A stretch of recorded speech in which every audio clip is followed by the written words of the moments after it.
നമസ്കാരം. ഫുക്രിയിലേക്ക് സ്വാഗതം. വരുന്ന ജൂണിൽ ഫുട്ബോൾ ലോകകപ്പ് തുടങ്ങാൻ പോവുകയാണ്. അപ്പോൾ അതിന് മുന്നോടിയായി മുഴുവൻ ഫുട്ബോൾ ആരാധകരും അത് കാണാനുള്ള ഒരു ആവേശത്തിലാണ്. എല്ലാ 48 ടീമുകളാണ് പങ്കെടുക്കുന്നത്. 48 ടീമുകളും അവരവരുടെ ടീമുകളെ സജ്ജമാക്കിക്കൊണ്ടിരിക്കുകയാണ്. അതിനിടയിൽ ഇറാൻ പിൻവാങ്ങും. അപ്പോൾ ഇറാന് പകരം ആര് വരും? ഇതൊക്കെ ആരാധകരുടെ ഉള്ളിലുള്ള ചോദ്യമാണ്. ഇതിനിടയിൽ ഒരു കൗതുക കണക്കുണ്ട്. അത് വേറൊന്നുമല്ല, ഈ ലോകകപ്പിനൊക്കെ വരുന്ന ടീമുകളുടെ പരിശീലകരെല്ലാം ഒന്നിനൊന്നിനും മെച്ചപ്പെട്ട ഗംഭീരന്മാരാണ്, മിടുക്കന്മാരാണ്. ആ പരിശീലകരെ വലിയ പ്രതിഫലം കൊടുത്തിട്ടാണ് ടീമുകളെല്ലാം കൊണ്ടുവന്നിട്ടുള്ളത്.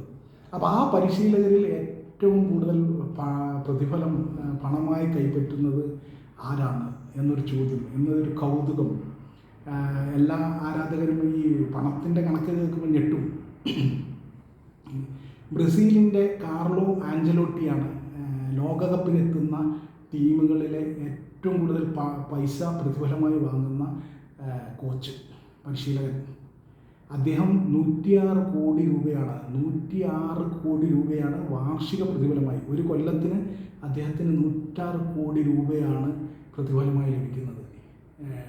കളിക്കാർക്കൊക്കെ കോടികൾ കിട്ടും നമ്മൾ കേട്ടിട്ടുണ്ട്, പക്ഷേ ഒരു കോച്ചിന്, അപ്പോൾ ആ കോച്ച് എത്രത്തോളം പ്രധാനപ്പെട്ടതാണ് എന്നൊന്നും ആലോചിച്ച് നോക്കൂ. വർഷത്തിൽ 106 കോടി രൂപ ഒരു ഫെഡറേഷൻ, അതുമ്പോൾ ബ്രസീൽ പോലെ ഒരു ഫെഡറേഷൻ കൊടുക്കണമെങ്കിൽ അദ്ദേഹത്തിൻ്റെ ഡിമാൻഡ് എന്താണെന്നുള്ളത് അത് നമുക്കറിയാം.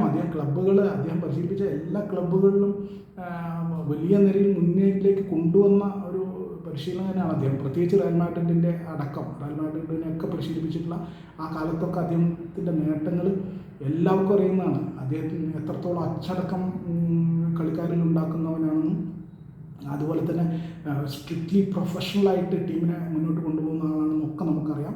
അതുകൊണ്ട് തന്നെയാണ് ബ്രസീൽ തകർന്ന് തരിപ്പണമായി കിടന്നിരുന്ന ബ്രസീൽ ടീമിനെ നന്നാക്കാൻ കാർലോ ആഞ്ചലോട്ടിയെ കൊണ്ടുവരാൻ ബ്രസീൽ ഫെഡറേഷൻ തീരുമാനിച്ചതും. എന്തായാലും 106 കോടി രൂപയാണ് വർഷത്തിൽ അദ്ദേഹത്തിന് പ്രതിഫലമായി ലഭിക്കുന്നത്.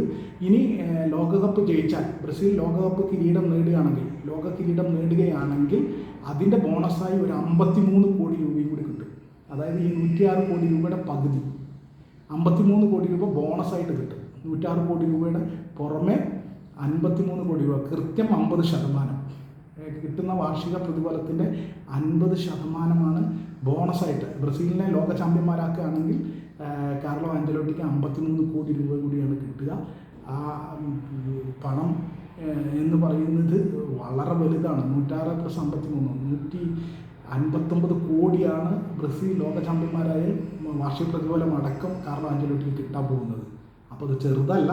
ആഞ്ചലോട്ടി ഇനിയിപ്പോൾ ബ്രസീൽ ലോക ചാമ്പ്യന്മാരായില്ലെങ്കിലും വാർഷിക പ്രതിഫലമായി തന്നെ ശതകോടിയാണ് അദ്ദേഹത്തിന് കിട്ടുന്നത്. 106 കോടി രൂപയാണ് കിട്ടുന്നത്.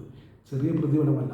അപ്പോൾ ലോകകപ്പിന് കൊണ്ടുവരുന്ന ടീമുകളെയൊക്കെ ഇത്രയും കോടികൾ കൊടുത്താണ് ഓരോ ടീമും കൊണ്ടുവരുന്നത് എന്നത് തീർച്ചയായിട്ടും കൗതുകമുണർത്തുന്നതാണ്.